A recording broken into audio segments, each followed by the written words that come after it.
Hey guys, this is Junior Trader, and in this video we are taking a look at QQQ and SPY, and also take a look at tech stocks, Microsoft, Apple, Google, Amazon, Meta, and Netflix.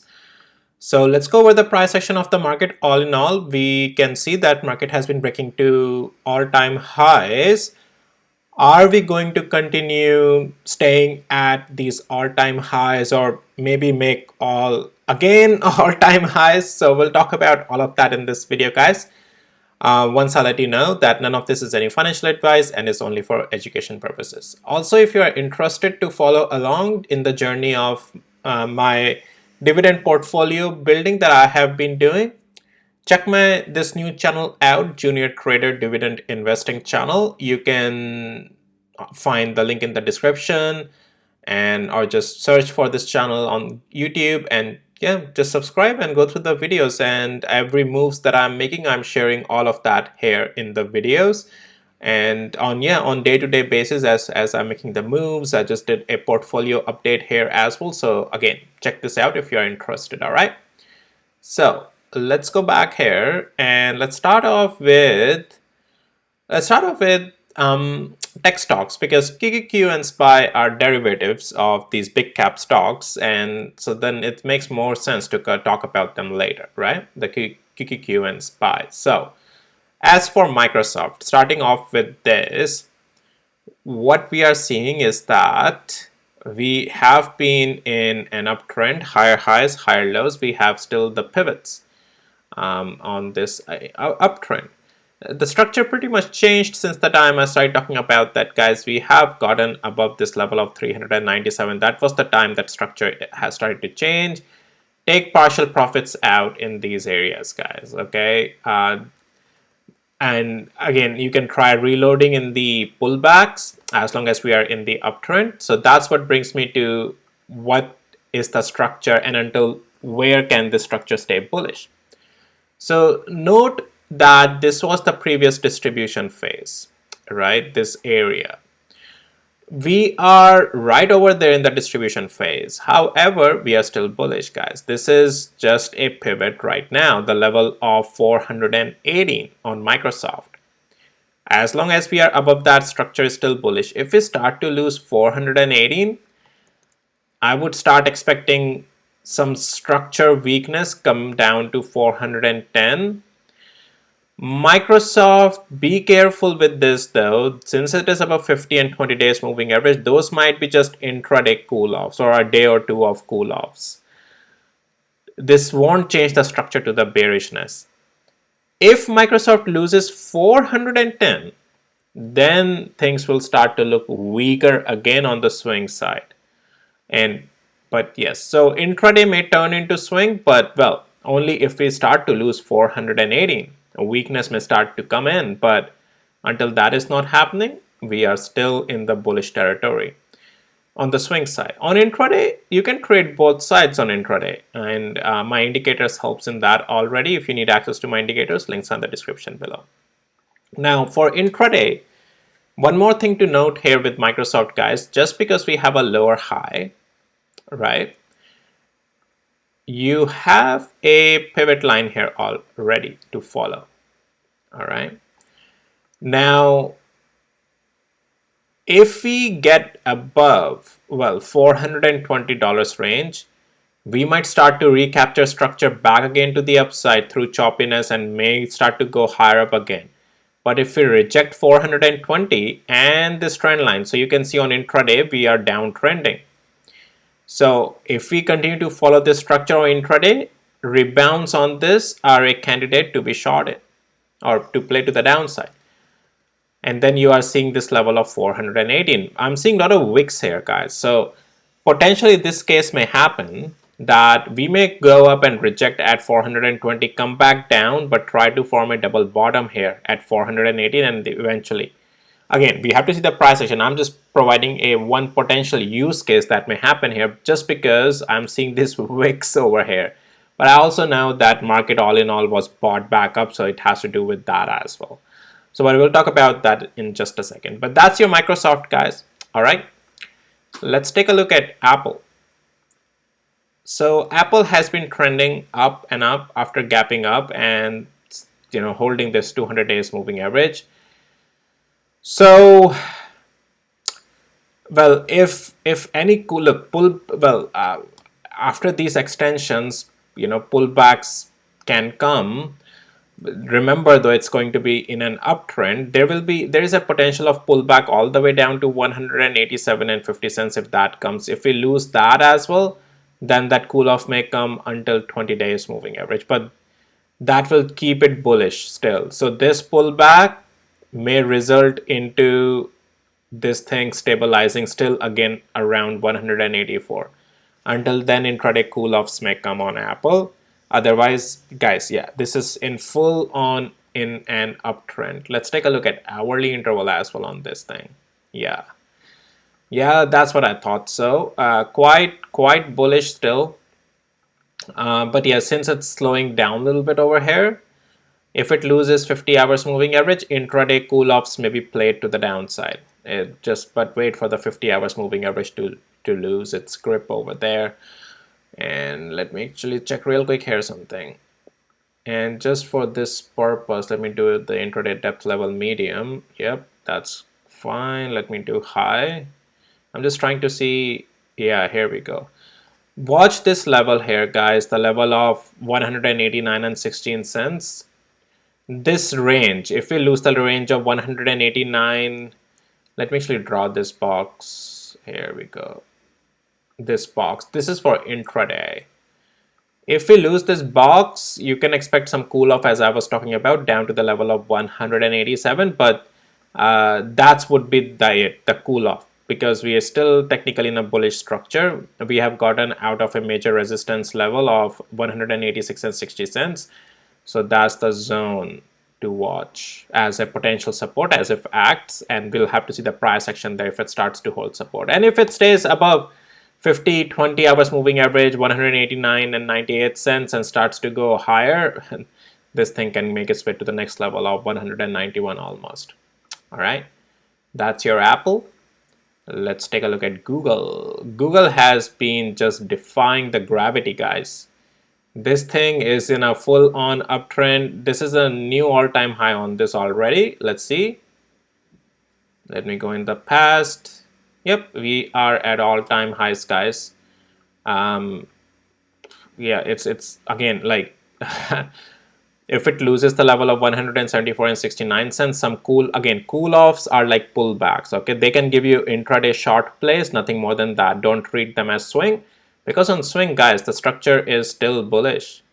We were talking about this cool off, and then I said that expect a buying. If it happens, it has to happen at 160 and 15 cents. It happens above that actually. The buyers didn't even let it come down there, and then this has been constantly following and finding support at 20 days moving average. So things are not bearish, guys. Things are bullish on Google as well. Amazon. So Amazon, guys, is, well, this cool off I was talking about, we can come down to 20 days moving average. I talked about it from 189 and 79 cents down to this 20 days moving average. We got that. Now that's it. Okay. Here it's again at a deciding place that if it holds 20 days moving average, breaks out above 184 and 86 cents, it can continue higher. Because cool off is complete, right? But now though the structure is still bullish. Structure on the swing will only turn bearish if we start to lose this 20 and 50 days moving average. Otherwise, no, Amazon is still bullish right now. I will be buying an ETF of Amazon. Eventually, not right now. Markets are at all-time highs, but when I do, I'll cover this in this dividend investing channel. Junior trader, this channel of mine where you're seeing this video, this is more like active trading, technical analysis, and across multiple industries. These are like active trading stocks channel. My junior trader, my junior trader dividend investing channel is for dividend-based buying, building portfolio. It's not something that it's not an active trading portfolio. It's a buy, hold. I still do technical analysis on this, where that's the places I'm only buying. Like YTSL I bought when there was an opportunity in the technicals on Tesla stock. And then, but I'm not selling off these positions if structure changes. This is more like me building the position here. This is dividend based, right? So it's more like growing the portfolio with the right entries and then building a dividend based portfolio. So yeah, check this channel out, guys. You will learn different strategies, like what to do in active trading strategies that I already cover. And then because the also the difference is the way of capital allocation. Like in active trading, I allocate a lot more capital because I'm taking advantage of moves. And then the capital allocation in dividend investing is a bit different because it's not active trading. So you are, separating your portfolio in a different way. Again, I'm going on a different tangent here, but just saying that yeah, just check out this channel if you are interested to see me growing the dividend based portfolio as I'm building that. All right, so that was Amazon, guys. Over here, let's take a look at Meta. So Meta, this rebound that we were talking about, we got that. Now Meta is a little bit, this is where I said that, this is where the possibility is of this coming back up here. Now here's the thing. I would wait and hold. I mean, when I say hold, I mean no position, but what I'm saying is that Meta is going to go down again if it loses $460 level. If it doesn't do that, this is still a pivot, guys. And if we start to break above 476 again, expect this thing to continue higher. Very simple with Meta. Netflix. And Netflix, this thing is trying to go up. Well, guys, this is it. Like if we don't lose this level of 609 and 24 cents, if we don't lose this 50 days moving average, the thing is that it's not bearish in the structure. We have 20 days moving average coming from underneath. We have a blue box sitting there. That's the support of the distribution, previous distribution phase. So this thing is trying to go higher. Unless and until we don't start to lose these structures like, $609, yeah, this thing will and can remain bullish still. All right, let's go to QQQ and SPY now. So starting off with NASDAQ 100 QQQ over here, we have been talking about that how structure has been bullish since over the time. Over here, we started to form these pivots, and I talked about that this time it's most likely going to crush through this distribution phase zone, the box, blue box, the distribution support prior and then resistance, but then eventually we start to form a higher pivot. So yes, we got that, and similar case you will see in SPY as well. But over here we have yeah, the structure is still bullish, guys. Some weakness will only come in QQQ if it starts to lose 448, at least on the swing side. That will just be a cool off though, let's say to the level of 441. That's not swing bearish because 20 and 50 days moving average are coming from underneath. But for any continuation in the cool off, we have to see it break below 448 first. Otherwise, it's in an uptrend, it can just continue higher. So let's go to the hourly interval here. And I'll have to adjust something here on my indicator. Let's do that. There we go. All right. So this one particular candle that came on Friday, this buying that happened, you can see that things were selling off, but guys, during the first test, usually at 50 days moving average, things usually get bought back up, and yeah, they literally got bought back up from a move of $2 or 2 points on a thing like QQQ is quite impressive in itself. So here's the thing, if QQQ continues to break above 20 hours moving average from here or 452 and 24 cents, expect this thing on intraday continue higher. If we lose this 50 hours moving average stays below 20 hours moving average, it's right at that precipice, at that pivotal moment. Then you can expect downside again on this, but this candle sitting here just makes me a little bit nervous on the downside because that means the buyers are sitting here at least in the near term. So we will see. This might chop around, slow down, or go up. Stronger downside little bit is questionable here just because of this candle here, guys, in the price action. SPY, let's take a look at that. Let's go to the daily interval first, right? So SPY, guys, similarly as I have been saying, that as if bulls can hold these pivots over here, they will shoot it up to all-time highs. We got that, well, level by level, right? We were talking about, okay, this is the next level to watch, 515. We kept seeing price action keep supporting that uptrend, so things have been going up. Time to take positions are down here, and time to take profits are size out at these important levels, right? And once the structure starts shifting, whatever remainder position you have, it's time to then fully get out. That's the way to trade. So SPY is still bullish as long as we are not breaking below 524. Even if we break that, it's not going to become fully bearish. It may cool off to 518, but that's where the next possible support may come. So SPY may hang around here for quite good time if it wants to. Otherwise, it's just going to continue higher. Let's take a look at hourly interval as well. And pretty much the same, just how we got that candle on QQQ on Friday in the last hour, almost the last hour, we got that on SPY as well over here.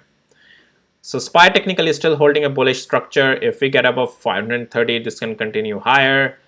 I would be only comfortable trading this to the downside on intraday as well. If we lose this 528, then we can get 524. But if we are not breaking that, yeah, I'm not in the camp of trading it short. I might just, leave it alone, but it's mostly either going to stay sideways or go up. I don't, well, again, level by level. If we lose 528, then much more downside can come. That will be though a cool off, a short on intraday only.